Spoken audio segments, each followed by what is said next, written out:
છેલ્લે ટોપિક જોયેલા સરેરાશ પરમાણવીય દળ, એના પછી વાત કરી હતી આણવીય દળની, એના પછી સૂત્રદળ. આણવીય દળ અને સૂત્રદળમાં બહુ તફાવત નતો અને છેલ્લે મોલ સંકલ્પના વિશે આપણે વાત કરેલી. હવે આ બધા જે ટોપિક ચલાયા તમે એમાં થોડા ઘણા સ્વાધ્યાયની અંદર પણ એને લગતા દાખલા આપેલા છે, તો થોડી આપણે પહેલા એની ચર્ચા કરી લઈએ, પછી આપણે આગળ જઈએ બાળકો. બરાબર છે? તો પહેલા એની થોડી ચર્ચા કરી લઈએ તો સારું રહેશે, તો એમાં થોડી મજા રહેશે. એટલે આઈ થિંક એ આપણે પહેલા કરી લઈએ છીએ. બરાબર? તો સૌથી પહેલા આપણે વાત કરીશું બાળકો, અને વાત કરીશું આણવીય દળ શોધવાનું. મેં તમને કીધેલું જ છે, અને જો કે અમુક વસ્તુ આપેલી છે છતાં સ્વાધ્યાયમાં છે એટલે આપણે એનું ડિસ્કશન કરી લઈએ છીએ. બરાબર છે? કીધું છે મોલર દળ શોધો એમ કીધું છે. તો મોલર દળ આપણા માટે આણવીય દળ જ થશે. એ ટોપિક હમણાં થોડો થિયરીનો છે, એ હમણાં ચલાવી દઈશ કે ભાઈ મોલર દળ નામ કેમ આપ્યું છે. બરાબર છે? તો એ હમણાં વાત કરીશું આપણે. તો પહેલું આપેલું છે H2O. બરાબર છે? હવે જ્યારે લખવાનું હોય ત્યારે કઈ રીતે લખવાનું? તો તમારે મોલર દળનો મતલબ શું થાય? સંયોજનના મોલર દળ એટલે તેમાં રહેલા તત્વોના આણવીય દળના સરવાળા જેટલું જ થાય. બરાબર છે? તો મારે H2O નું મોલર દળ શોધવું છે, તો લખીશ કે ભાઈ H2O નું મોલર દળ બરાબર, ચલો H કેટલા છે?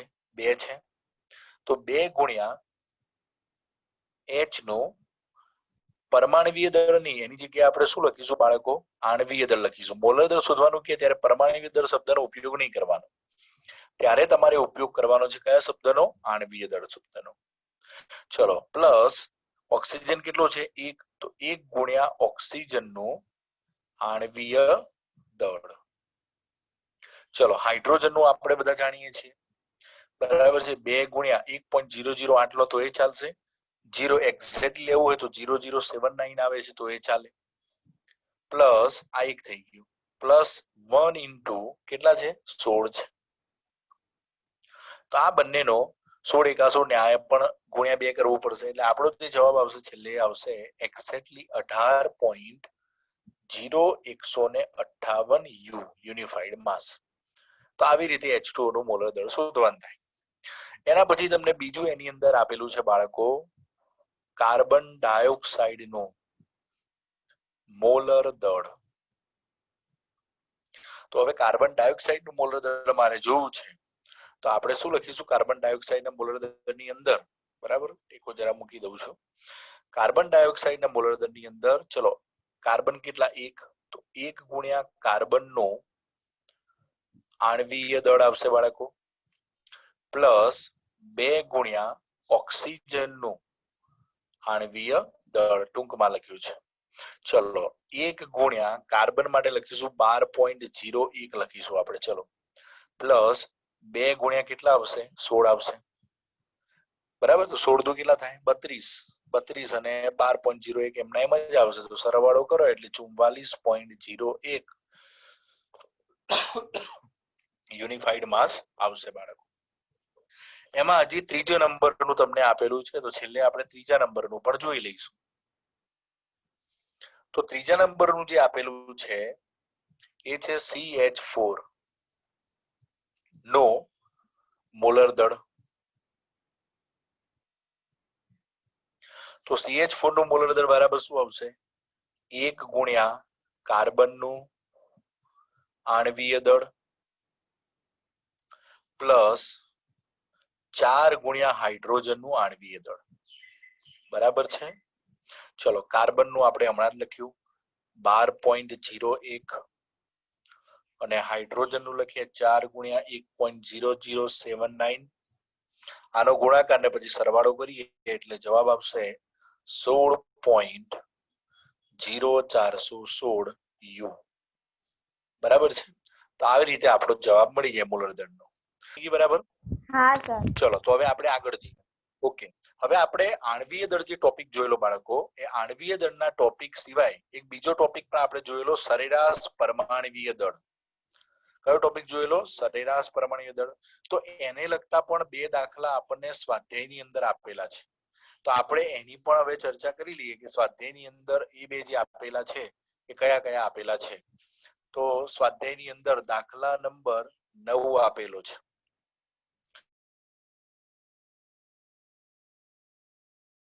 દાખલા નંબર 9 હવે એ ગણી લઈએ. દાખલા નંબર 9 ચલો. તો સ્વાધ્યાયમાં દાખલા નંબર 9 છે એમાં સરેરાશ દળ આપણે ક્લોરીનનું ગણવાનું છે. બરાબર છે. તો એમાં કોષ્ટક આપેલું છે અને કોષ્ટકની અંદર મૂલ્યો આપેલા છે. તો આપણે પહેલા એ કોષ્ટકમાં જે મૂલ્યો આપેલા છે એ લખી દઈએ. ક્લોરીનના બે સમસ્થાનિકો છે. એક Cl છે એમાં કીધું છે Cl 35 અને બીજો Cl આપેલો છે 37. આ બે સમસ્થાનિક ક્લોરીનના મળે છે. હવે એની કુદરતમાં પ્રચુરતા જે આપેલી છે ટકામાં કુદરતમાં પ્રચુરતા કેટલા પ્રમાણમાં આપણને કુદરતમાંથી મળે છે એ આપેલું છે. અને છેલ્લે એ બંનેના મોલર દળ આપેલા છે. બરાબર. તો આની કુદરતમાં પ્રચુરતા મળે છે 75.77 એટલે કે વધારે પ્રમાણમાં આ મળે છે Cl 35 અને આની પ્રચુરતા ઓછી છે 24.23% મળશે. હવે આનું મોલર દળ એક્ઝેક્ટલી શું થાય છે 34.9689. આ રકમ તમને આપેલી છે આ રીતની અને આનું થાય છે 36.9659. 36.9659. તો પ્રશ્ન એ થાય સાહેબ આપણે આણ્વીય દળ કયું લેવું, મોલર દળ કયું લેવું? બરાબર છે. તો અહીંયા આપણે શોધવાનું શું છે સરેરાશ પરમાણ્વીય દળ શોધો. બરાબર છે.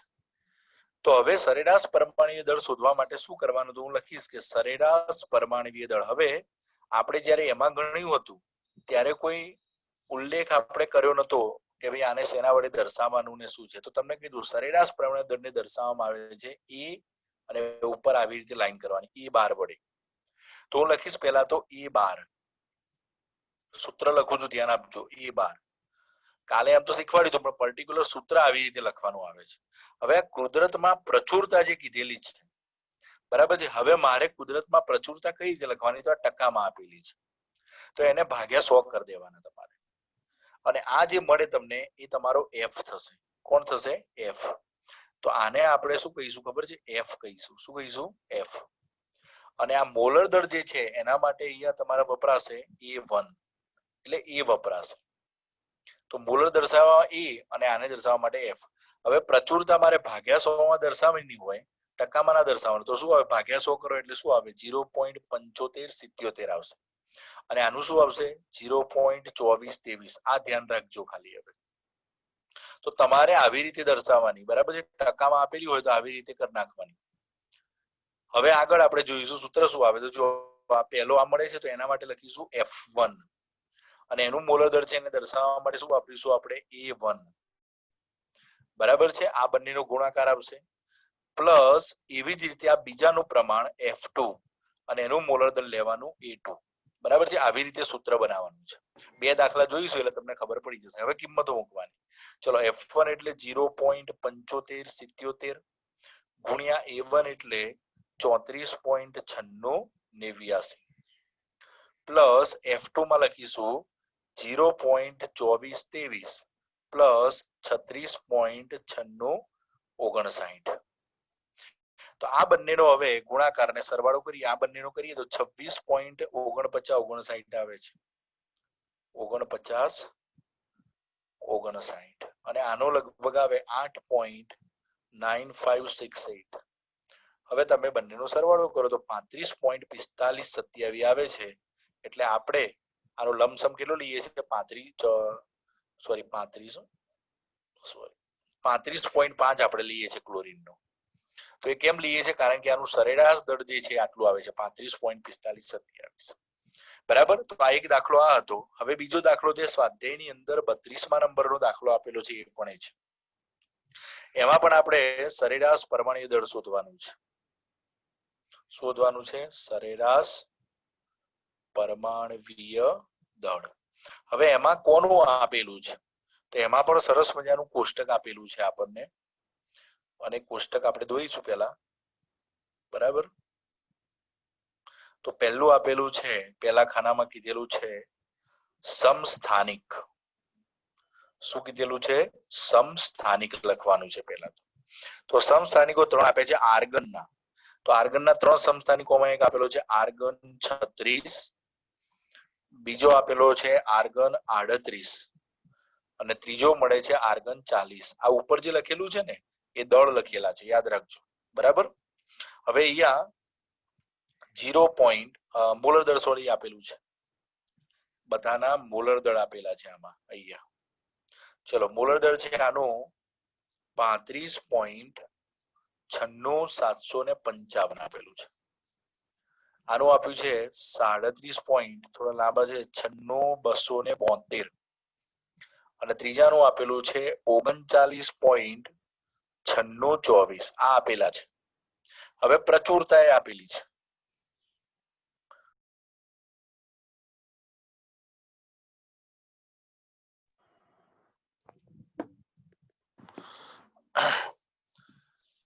જે પ્રચુરતા આપેલી છે એ પ્રચુરતાની આપણે વાત કરીએ કે પ્રચુરતા કેટલી આપેલી છે. તો આમાં પ્રચુરતા પહેલામાં આપેલી છે 0.337. ઓલરેડી તમને પોઈન્ટમાં જ આપેલી છે એટલે કોઈ સવાલ નથી. અહીંયા આપી છે 0.063, અહીંયા છે 99.600. બરાબર છે. ભલે ટકા આપેલા હોય પાછળ, પણ જો 0 પોઈન્ટ આ રીતે આપેલું હોય તો આપણે કોઈ વાંધો આવવાનો નથી. બરાબર. તો હવે આપણે આ બધી ટકામાં આપેલી હોય તો એને મેં તમને કીધું એમ તમારે ધ્યાન રાખવાનું, ભાગ્યા કેટલા કરવાના 100. તો આનું શું આવશે 0.00337. આનું આવશે 1 0 તો આપેલો જ છે, બીજા 2 0 એડ થશે, 1 0 બીજા 2 0 એડ થાય. બરાબર. આની અંદર 0. શું આવશે 99,600 થશે, ભાગ્યા 100 કરશો એટલે ટકા આપ્યા હોય તો ભાગ્યા 100 કરી નાખવાના. આ ધ્યાન રાખવાનું. ચલો હવે આ આપણું શું થઈ ગયું કહેવાય, પ્રચુરતા એટલે શું કહેવાય એફ. તો આ આપણું કોનું મૂલ્ય થઈ ગયું, એફ ના મૂલ્યો થઈ ગયા. મોલર દળ એટલે કોના મૂલ્યો કહેવાય, એ ના મૂલ્યો કહેવાય. હવે આપણે અહીંયા લખીશું A બાર બરાબર, ચલો પહેલું લઈએ F1 A1 plus F2 A2 plus F3 A3. કદાચ તમે તમારી બુકમાં જોશો સિગ્મા FI AI એવું લખેલું છે, એ બધા ના પડશો, આપણે આવું યાદ રાખજો. બરાબર છે. એટલે ખાસ આ ધ્યાન રાખજો. F1 A1 F2 A2 F3 A3 3 છે. ચલો F1 A1 એટલે આપણે લખીશું બાળકો 35.96,755 ગુણ્યા 0.00337.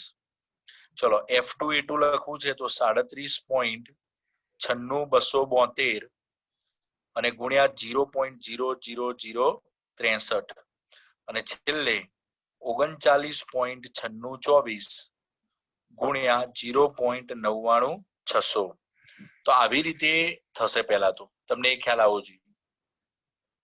હવે આ ત્રણેયનો ગુણાકાર અને સરવાળો કરીએ છીએ આપણે, એટલે હું સીધો ડાયરેક્ટ હવે જવાબ લખું. દાખલા તરીકે ચલો પહેલાનો ગુણાકાર કરીએ તો શું મળે છે 0.121 મળશે, બીજાનો કરીશ તો 0.024 જેવું મળે છે અને ત્રીજાનું મળે છે મને 39.803 અને આ બધાનો સરવાળો કરીએ એટલે આપણને 39.948 ગ્રામ પ્રતિ મોલ આ સરેરાશ પરમાણુ દળ મળે છે. અહીંયા પણ આપણે લખવાનું હતું ગ્રામ પ્રતિ મોલ. તો આ દાખલાઓ એટલા બધા હાર્ડ નથી કે આપણને ના ખબર પડે. બરાબર છે. તો આ બે થઈ ગયું. હવે આપણે એના પછીનો ટોપિક જોયેલો સૂત્રદળ, એટલે આપણે એમાં કઈ નવું આવવાનું નથી, પણ એના પછી મોલ સંકલ્પના જોઈ. આપણે શું જોયેલું, મોલ સંકલ્પના. હવે મોલ સંકલ્પનામાં મારે તમને થોડું સમજાવવાનું છે તો એ હવે સમજાવું છું, ધ્યાન આપજો. બરાબર. એ થિયરી થોડી ઘણી સમજાવી હતી મેં તમને. બરાબર છે. પણ હવે એના પછી એ મોલ સંકલ્પના વિશે થોડું ડિટેલમાં આપણે વાત કરીશું. આણ્વીય દળ પછી શું ચલાયેલું આપણે, સૂત્ર દળ, અને એના પછી મોલ સંકલ્પના આપણે ચલાયેલી. બરાબર. હવે મોલની અંદર ધ્યાન આપજો થોડું, હું જે સમજાવું છું એમાં. બાળકો કોઈના પણ 1 મોલ એટલે શું થાય મેં સમજાયેલું. બરાબર છે. હવે ધ્યાન રાખજો. બરાબર. એ સિવાય એક ટોપિક નાનકડો હતો કે મોલર દળ એટલે શું. તો મોલર દળ એટલે શું, તો 1 મોલનું ગ્રામમાં જે વજન દર્શાયેલું હોય ને મોલર દળ કહેવાય. બરાબર છે. પહેલા તમને થોડું એનું કહી દઉં કે મોલર દળ જે છે કોને કહેવાય. બરાબર. કોની વાત છે, મોલર દળ. મોલર દળનો મિનિંગ શું થાય કે ભાઈ પદાર્થના 1 મોલનું પદાર્થના 1 મોલનું ગ્રામમાં દર્શાવેલું દળ, ગ્રામમાં દર્શાવેલ દળ તેનું મોલર દળ કહે છે, બરાબર છે, અથવા કહેવાય છે. ગ્રામમાં મોલર દળ સંખ્યાની દ્રષ્ટિએ પરમાણવીય આણવીય સૂત્ર દળ થાય છે, બરાબર છે. તો ખાલી આમાં વ્યાખ્યા લખશો તો એ બહુ છે, આમાં જાજુ લખવાની જરૂર નથી. હવે આપણે મોલમાં મેં સમજાવ્યું હતું કે મોલની જરૂર કેમ પડી એ સમજાવી હતી કે ભાઈ મોલનો મતલબ શું થાય એ મેં તમને સમજાયેલો વાત કે ભાઈ મોલ એટલે કાર્બન 12 ગ્રામમાં જે પરમાણુઓની સંખ્યા હોય એને આપણે 1 મોલ કહીએ છીએ. તો હવે ધ્યાન આપજો, એ જે સંબંધો છે હું સમજાવું છું, બરાબર છે, ધ્યાન આપજો. કોઈ કે સાહેબ 1 મોલ એટલે શું, ધ્યાન આપજો બરાબર. તો 1 મોલ નો મતલબ થાય છે 6.022 ગુણ્યા 10 ની ઘાત પરમાણુ અણુ ની સંખ્યા અથવા ઇલેક્ટ્રોનની સંખ્યા, ન્યુટ્રોનની સંખ્યા, ગમે તે કહેવાય. અણુની પરમાણુની સંખ્યા, અણુની સંખ્યા, ઇલેક્ટ્રોનની સંખ્યા, ન્યુટ્રોનની સંખ્યા, એ બધું લેવાય વગેરે, બરાબર છે. તો 1 મોલ નો મતલબ થાય આટલા, અને આને દર્શાવવા માટે આપણે શેનો ઉપયોગ કરીએ છીએ, એવોગાડ્રો એને કહેવાય એને, બરાબર છે. તો 1 મોલ એટલે 6.022 ગુણ્યા 10 ની 23 ઘાત. કોઈનો ભાઈ વિડીયો ઓન કરીને બેઠા છે, વિડીયો બંધ કરી દેજો.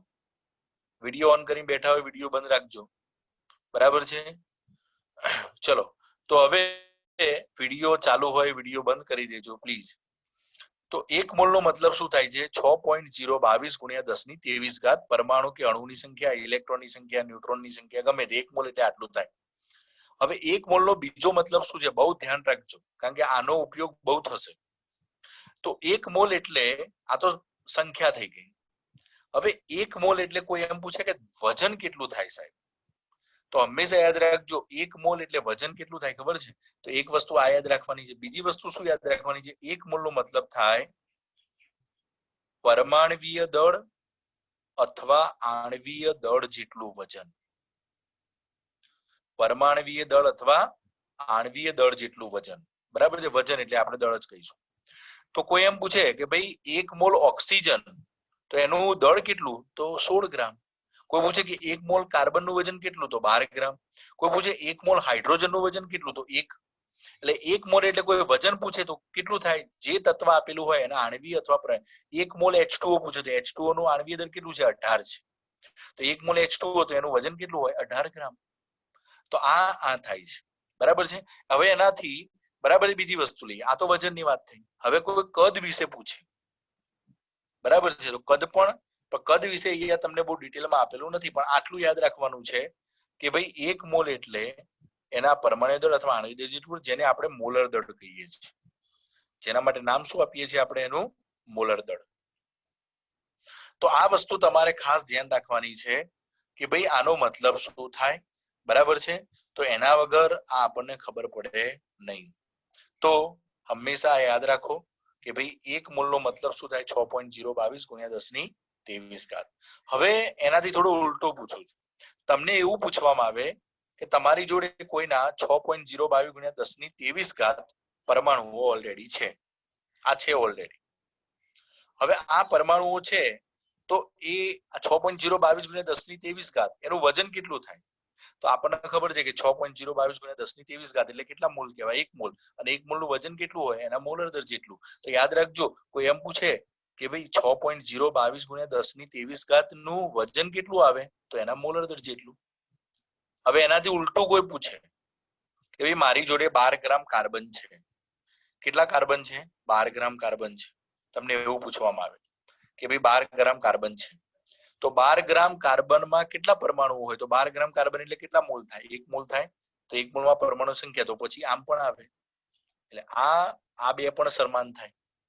1 મોલ એટલે 6.022, તો એનાથી ઊંધું લઈએ તો એ આવું થાય કે ભાઈ 6.022 ગુણ્યા 10 ની 23 એટલે 1 મોલ. અચ્છા, 1 મોલ એટલે વજન કેટલું, તો મોલર દર જેટલું. તો મોલર દર જેટલું વજન હોય તો એને કેટલા મોલ કહેવાય, તો કે 1 મોલ કહેવાય. તો આ સંબંધો આપણે યાદ રાખવાના છે કે આનો મતલબ શું થતો હોય છે. તો ખાસ આમાં ધ્યાન રાખજો બાળકો કે ભાઈ 1 મોલનો મતલબ શું થાય છે એ આપણે મગજમાં ઉતારીને રાખવાનું છે કે 1 મોલ એટલે કેટલા થાય છે બાળકો. તો તમને અહીં સુધી ખ્યાલ આવી ગયો હશે કે ભાઈ 1 મોલનો મતલબ શું થતો હોય છે. તો ખાસ તમારે મગજમાં યાદ રાખવાનું, બરાબર, એ ભૂલ થવી ના જોઈએ, બરાબર છે. તો દરેક જણને આટલું યાદ રહી ગયું હશે એવું હું માની લઉં છું, બરાબર છે. હવે એક સંબંધ હજી જો કે તમારી બુકમાં આપેલો નથી, એટલે હું ચેક કરતો હતો કે ભાઈ બુકમાં તમારે આપેલું છે પણ એ આપેલું નથી લગભગ, પણ તમારી જાણકારી માટે કહી દઉં છું. 1 મોલ એટલે વાયુ પદાર્થ હોય તો એનું કદ પૂછેલું હોય. ધારો કે શું પૂછેલું હોય? કદ. તો એનું જો કદ પૂછેલું હોય તો સાહેબ કદ કેટલું લેવું, બરાબર છે. તો યાદ રાખજો 1 મોલ એટલે 22 પોઈન્ટ, આમાં કઈ ફેરફાર હશે તો પછી કહીશ, 22.04, બરાબર છે, 22.04 લીટર એવું લેવામાં આવે છે. શું લેવામાં આવે છે? 1 મોલ એટલે 22.04 લીટર લેવામાં આવે છે. તો આ પણ તમારે ખાસ યાદ રાખવાનું કે ભાઈ 1 મોલ એટલે આટલું સંખ્યા થાય, આટલું વજન થાય, ને લીટરમાં લેવું હોય તો 22.04, બરાબર છે, લીટર લેવાનું. તો 1 મોલ એટલે આટલું થાય, બરાબર છે. એનાથી ઉલટું લઈએ તો આમ પણ આવે, બરાબર છે. હવે તમારે એનાથી ઊંધું પૂછે કોઈ કે 22.04 લીટર એટલે શું, તો એનો મતલબ એનું વજન કેટલું હોય, એના મોલર દળ જેટલું એમ પણ કહેવાય. અથવા આટલા મોલર દળ વાળાનું કદ કેટલું હોય તો આટલું હોય, બરાબર છે. તો એવું કહી શકાય. તો આવી રીતે આપણને અલગ અલગ આ બધા જે છે એકમમાં મોલર દળ એટલે શું આપણને ખબર પડવી જોઈએ, બરાબર છે. તો સૌથી પહેલા તમને આ બધી બાબતો જે છે એ સમજણ પડવી જોઈએ કે આનો મતલબ શું થાય છે, બરાબર. તો હવે એનાથી જરા તો આ કદની વાત આવી, બરાબર છે. આટલા પરમાણુ હોય તો એનું કદ આટલું થાય. તો આ બધા સંબંધો તમારે મગજમાં યાદ રાખવા પડશે આખા, બરાબર છે. હવે આગળ આ મોલને લગતા થોડા દાખલા જે છે એની આપણે ચર્ચા કરીશું. તો કીધું છે કે ભાઈ નીચેનામાં ઓક્સિજન તમને આપેલું છે, ઓક્સિજનના એક પરમાણુનું વજન શોધો એવું કીધું છે. ઓક્સિજનના એક પરમાણુનું વજન શોધો. ધ્યાન આપજો બરાબર દાખલાની અંદર. ઓક્સિજનના એક પરમાણુનું વજન શોધો.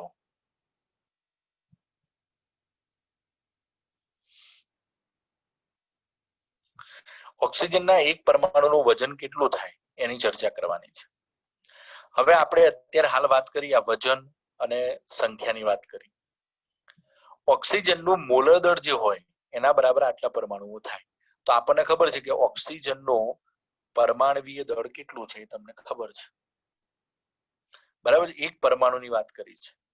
તો ઓક્સિજનનો એક પરમાણુ હોય તો એ એક પરમાણુ જે છે એનું વજન શોધવું હોય તો પહેલા તો મારે આટલા પરમાણુનું વજન મને ખબર છે, તો લખીશ કે ભાઈ 6.022 ગુણ્યા 10⁻23 પરમાણુ હોય તો એના બરાબર કેટલા ગ્રામ ઓક્સિજન થાય, તો આપણે એના મોલર દળ જેટલા. તો ઓક્સિજનનું મોલર દળ કેટલું છે? 100 ગ્રામ ઓક્સિજન, 16 ગ્રામ, સોરી. 6.022 ગુણ્યા 10⁻23 પરમાણુ હોય તો એના બરાબર એનું વજન કેટલું થાય? એના પરમાણુ દળ જેટલું, એટલે કે 16 ગ્રામ ઓક્સિજન હોય. તો મારી જોડે એક પરમાણુ હોય તો એક પરમાણુનું વજન કેટલું થાય? તો આપણે શું લખવું પડશે? એક ઉપર જવાનો, 6.022 ગુણ્યા 10⁻23 ક્યાં આવે? નીચે, અને 16 તો ઉપર ને ઉપર જ રહેશે. તો આના ભાગ્યા આ કરો, 10⁻23 ઉપર જાય, 10 ની કેવી થઈ જાય? -23, અને 16 ભાગ્યા 6.022 કરો, એનો જવાબ આવે છે 2.656. આટલા ગ્રામ એક પરમાણુનું દળ થાય. તો આમ 2.656 ગુણ્યા 10⁻23 એક પરમાણુનું વજન થશે, બરાબર છે. તો આવી રીતે ગણવાનું હતો, આનો ઉપયોગ કર્યો છે આપણે, બરાબર છે. હવે એના પછી તમને બીજું આપેલું છે, આવો જ એક દાખલો આપેલો છે, પાછળ ફેરીને લખીએ. ચલો, 250 ગ્રામ, ધ્યાન આપજો બરાબર, 250 ગ્રામ CaCO3 માં કાર્બનની પરમાણુની સંખ્યા, કાર્બનની પરમાણુ સંખ્યા, ખાલી કાર્બનની પરમાણુની સંખ્યા કેટલી હશે? એ લેવાનું છે. હવે તમને CaCO3 આપેલો છે 250 ગ્રામ, બરાબર છે.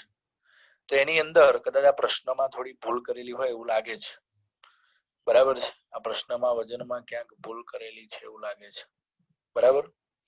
250 ગ્રામ એટલે એક CaCO3 જે છે, પહેલા તો CaCO3 માં પરમાણુની સંખ્યા આપણે જોઈ લઈએ. ચલો, તો હવે ધ્યાન આપજો બરાબર. CaCO3 નું મોલર દળ આપણને ખબર હોવી જોઈએ. CaCO3 નું શું ખબર હોવી જોઈએ? મોલર દળ. તો મોલર દળ ઉપરથી આપણને સંખ્યા ખબર પડે. ચલો, Ca નું પરમાણવીય દળ પ્લસ C નું પરમાણવીય દળ અને પ્લસ 3 ગુણ્યા કોણ છે? ઓક્સિજન નું પરમાણવીય દળ. ચલો, Ca નું કેટલું હોય તો યાદ રાખવાનું 40, C નું 12 અને 16 તરી 48. જો અમે આપેલું નથી તો બધાના એવી રીતે લીધા. Ca નું 40, કાર્બન નું 12 અને ઓક્સિજન નું 16, 16 તરી 48 થાય. ચલો, 48 ને 2 50 ને 10 60 એટલે ટોટલ કેટલું આવે? 100 ગ્રામ પ્રતિ મોલ. આ મોલર દળ મળી ગયું. તો આનો મતલબ શું થયું કે ભાઈ 6.0 સોરી વજન આપેલું છે, તો વજન લખી દીધું કે 100 ગ્રામમાં 100 ગ્રામ બરાબર કેટલા થાય? 6.022 ગુણ્યા 10⁻23, બરાબર છે. 100 ગ્રામમાં આટલા પરમાણુઓ હોય, બરાબર છે. આટલા અણુઓ હોય તો આપણા પાસે કેટલા ગ્રામ છે? 250 ગ્રામ બરાબર કેટલા? તો હવે આ રીતે તમારે પહેલા એને શોધવું પડે. તો અહીંયા 250 ક્યાં જવાના? ઉપર ગુણ્યા 6.022 ગુણ્યા 10⁻23. છેદમાં કેટલા આવશે? 100 આવશે. 0 0 ગયા. હવે તમારે 25 ગુણ્યા કેટલા કરવાના છે? 6 કરવાના. 25 ગુણ્યા 6.022 કરો, બરાબર છે. અહીંયા કરીએ આપણે ગુણાકાર. 6022 ગુણ્યા 25. પછી આપણે પોઈન્ટ નું જોઈ લઈશું.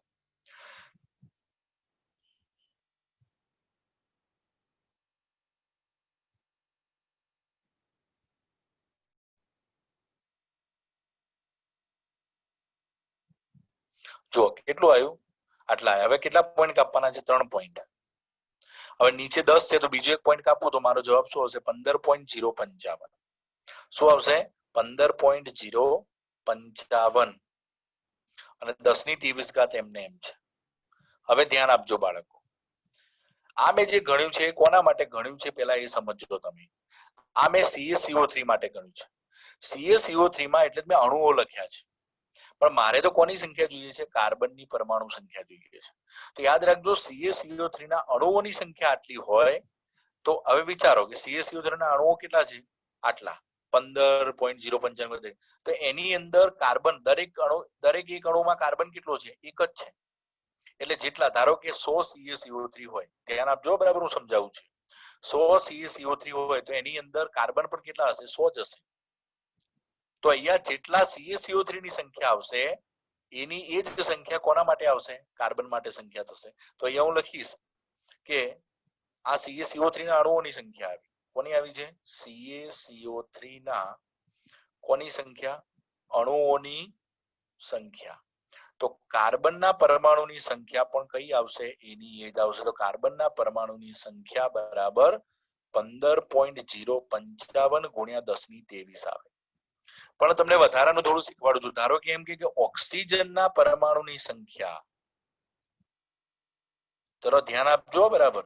ચલો, મેં એમ કીધું હોય કે 100 અણુઓ છે આપણી જોડે, તો એમાં ઓક્સિજન કેટલા આવે ખબર છે? 300 આવે. કારણ કે આના 100 અણુમાં દરેક એક અણુમાં ઓક્સિજન કેટલા છે? 3 છે. એનો મતલબ 300 થાય. તો અહીંયા તમારે હવે શું કરવું પડશે? ઓક્સિજન દરેકમાં 3 છે તો 3 વડે એને ગુણવા પડશે. તો જવાબ શું? 15.055 ગુણ્યા આટલા કરવા પડે. 3 વડે ગુણવા પડે ટૂંકમાં તમારે. એનો જે જવાબ આવે પછી. તો આ તમને ખબર પડવી જોઈએ કે આવી રીતે કોઈ પરમાણુ અંદર સંખ્યા શોધવાની હોય તો પહેલા આખા અણુઓની સંખ્યા શોધવાની, અને એની અંદર કેટલા છે? 1 છે તો એની એ જ આવશે. 2 હોય તો ગુણ્યા 2 કરવાના, 3 હોય તો ગુણ્યા 3 કરવાના. તો આવી રીતે તમારે પરમાણુઓની સંખ્યા આમાં બાળકો શોધવાની છે. તો આને લગતા પણ સ્વાધ્યાયની અંદર આપણને જે દાખલાઓ આપેલા છે, હવે આપણે એની ચર્ચાઓ કરવાની છે કે ભાઈ એ દાખલામાં કઈ કઈ વસ્તુઓ આપેલી છે. તો હવે આપણે એ દાખલાઓ તરફ પ્રયાણ કરીશું હવે, એટલે ધ્યાન આપજો જરા. દાખલા નંબર 10 આપેલો છે સ્વાધ્યાયની અંદર. કયા નંબરનો દાખલો છે? 10મા નંબરનો દાખલો છે. તો એ 10મા નંબરના દાખલાની અંદર આપેલું છે એની વાત કરીએ તો કીધેલું છે ઇથેનના 3 મોલ છે. ધ્યાન આપજો બરાબર. ઇથેન એટલે કે સૂત્ર આપેલું છે C2H6 ના 3 મોલમાં. કેટલા મોલમાં? 3 મોલમાં નીચેનાની ગણતરી કરો. નીચેનાની ગણતરી કરો. કઈ કઈ વસ્તુ ગણવાની છે સાંભળજો. કાર્બનના પરમાણુની મોલની સંખ્યા. બહુ સહેલું છે. પહેલું તો કાર્બનના પરમાણુની મોલની સંખ્યા. ચલો તો પહેલું કાર્બનના પરમાણુની મોલની સંખ્યા લઈએ. ચલો ઇથેનના મોલ કેટલા? 3. એમાં કેટલા કાર્બન છે? 2 છે. તો લખીશ કે ભાઈ 1 મોલ ઇથેન 1 મોલ ઇથેન બરાબર 2 કાર્બન. બરાબર છે. તો 2 મોલ કાર્બન, સોરી એવું લખીશું આપણે. શું લખીશું? 2 મોલ કાર્બન, કારણ કે એમાં 2 કાર્બન છે. તો આપણી જોડે કેટલા મોલ છે? તો 3 મોલ ઇથેન બરાબર કેટલા? તો 3 ગુણ્યા કેટલા કરવા પડે? 2 બરાબર 6 મોલ કાર્બન. તો આ ખબર પડવી જોઈએ તમને કે 1 મોલમાં 2 કાર્બન છે તો 3 મોલમાં કેટલા થશે? ટોટલ 6 કાર્બન થશે. બરાબર, 6 મોલ કાર્બન. હવે બીજો પ્રશ્ન શું પૂછ્યો છે? હાઇડ્રોજન પરમાણુના મોલની સંખ્યા. આ પણ સહેલો છે. હાઇડ્રોજન પરમાણુના મોલની સંખ્યા. ચલો તો 1 મોલ ઇથેન આપણે સૂત્ર લખીએ. ચલો C2H6. તો 1 મોલમાં કેટલા હાઇડ્રોજન છે? 6 મોલ છે હાઇડ્રોજન. 6 mall H. તો આપણી જોડે તો કેટલા મોલ ઇથેન છે? 3 મોલ ઇથેન હોય તો કેટલા થાય? તો 3 ઉપર જાય, 3 ગુણ્યા 6 બરાબર 18 મોલ હાઇડ્રોજન આવે બાળકો. બરાબર, તો આ પણ સહેલું છે. ત્રીજું છે ઇથેનના અણુની સંખ્યા શોધવાની છે. હવે અણુઓ શોધવાના છે એટલે ધ્યાન આપજો. ઇથેનના અણુની સંખ્યા.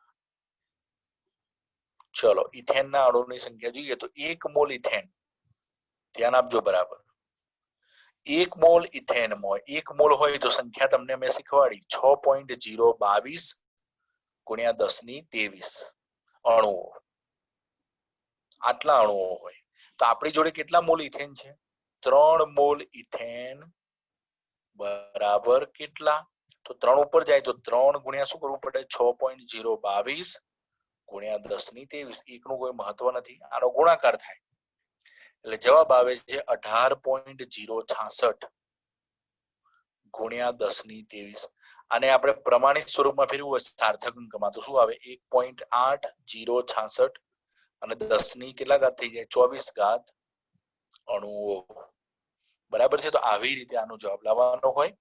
બરાબર છે. આપણે અહીં સુધી લખીશું તો એ ચાલે, પણ તો એ બને ત્યાં સુધી સાર્થક અંકમાં ફેરવી દેવું તો વધારે સારું. તો આ દાખલા નંબર 10 તમને જે આપવામાં આવી હતી, બરાબર છે, એની ચર્ચા કરી. હજી પણ દાખલાઓ આની અંદર છે બાળકો આને લગતા. બરાબર છે. તો હજી આપણે એ દાખલાઓની ચર્ચા આપણે કરવાની છે બાળકો, ખાસ ધ્યાન રાખજો. હવે સ્વાધ્યાયની અંદર બધા આડા દાખલા આપેલા હોય તો આપણે ગણવા પડે એવા. સ્વાધ્યાયમાં 28 નંબરનો દાખલો છે, એના તરફ સીધું પ્રયાણ આપણે કરીશું. કયા નંબરનો? 28 નંબરનો દાખલો. હવે એમાં નીચેનામાં પ્રશ્ન શું છે તમને લખું છું. નીચેનામાંથી શેમાં સૌથી વધારે